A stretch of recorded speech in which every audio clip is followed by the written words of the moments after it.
Magkano po babayaran ko para makalabas na ako ng ospital? Nasa 50,000 pesos po, Tay. Ang mahal naman, akala ko ba libre na? Wait, eto ang proof. Zero balance billing. Sige po, Tay. Zero billing na po kayo. Pwede na kayo makauwi. Tao po, pabili. Ano po yun? 1 kilong bigas nga yung pinakamura. Magkano to? Pinakamura na po yan, 45 pesos. Akala ko ba may tig 20 pesos na? Heto ang ebidensya.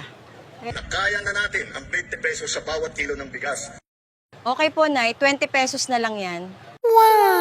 Sir, bakit po hindi nadagdagan ng sahod ko eh? Lagi po akong overtime dito sa school. Ma'am, wala namang bayad ng overtime sa teacher.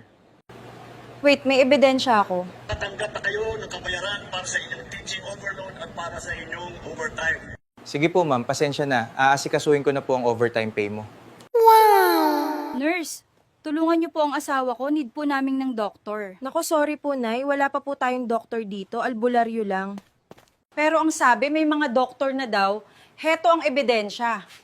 Bawat bayan po sa Pilipinas ngayon ay may doktor. Nandito na po ako, Nay. Ako na po ang bahala.